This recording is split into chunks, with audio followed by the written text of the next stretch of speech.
I'm Daniel Roque. Here's some news. Roscoe's Chicken and Waffles in Pasadena got robbed. A guy came in without a mask and was refused service. So he came back with a gun, because if you have a gun, anybody's gonna give you service. He robbed the kitchen staff, he robbed some chicken, he robbed some waffles, and definitely took some syrup.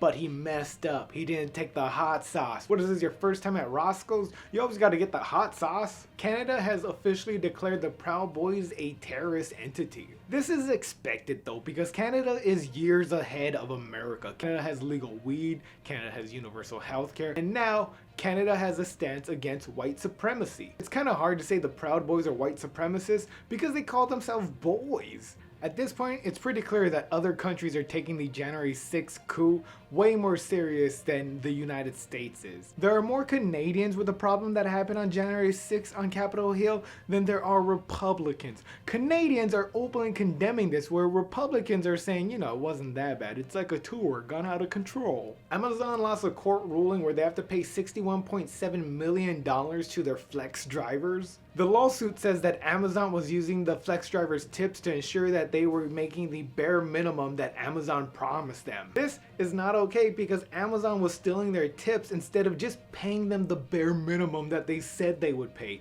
That's the problem there. Amazon had a bare minimum and was like, oh, we didn't hit that, so guess what? We're gonna use your money to make sure we hit that.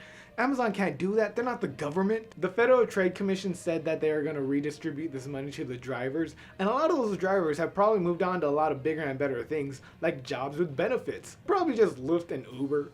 A job with benefits is hard to find. On Tuesday, Pete Buttigieg was confirmed to lead President Biden's transportation department. This is the first time an openly gay person has been approved by the Senate to any level of a cabinet department. During the confirmation, the Senate asked Pete Buttigieg, "Are you gay?" And Pete Buttigieg said yes, and the Senate said, "How do we know?" And Pete said, "I have a husband." And the Senate was like, "That's pretty gay. My wife is gay. She has a husband." The former acting director of national intelligence, Richard Grenell, was an openly gay person in a cabinet, but he wasn't confirmed by the Senate.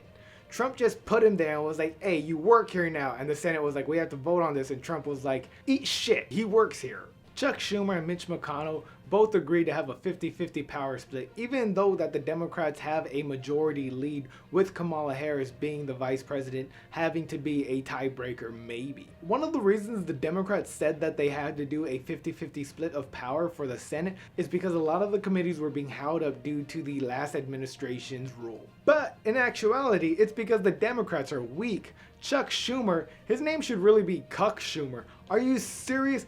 Trump walked over Chuck Schumer for 4 years straight, and now Mitch McConnell is having his way with him. This is why the Democrats need to start electing younger people, because the Republicans have evil running their hearts. Look at Mitch McConnell, that's pure evil. And he wakes up, looks at some kids getting blown up in the Middle East for breakfast, and then looks at some other kids in Africa starving, and that's how he starts his day.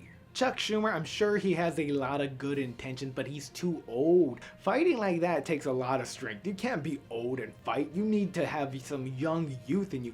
That's why Alexandria Ocasio-Cortez is always on fire. It's not because she's a new type of Democrat. No, she's young. She has youth on her side. She's able to fight all day and all night, where Chuck Schumer, he wakes up and he needs a nap immediately. Chuck Schumer has the intentions to fight the good fight, but with those brittle bones, that fight isn't gonna be a good fight. It's gonna be a sad fight. It's gonna be a sad fight where this old man loses to this evil old man and he has to share power with him because he's a cuck. Thanks for watching Here's Some News. I'm Johnny Roque. If you like me, remember to like, subscribe, share. If you really like me, you can Venmo me money, or you can do both. Hell yeah, that'd be awesome. All right, thanks for watching.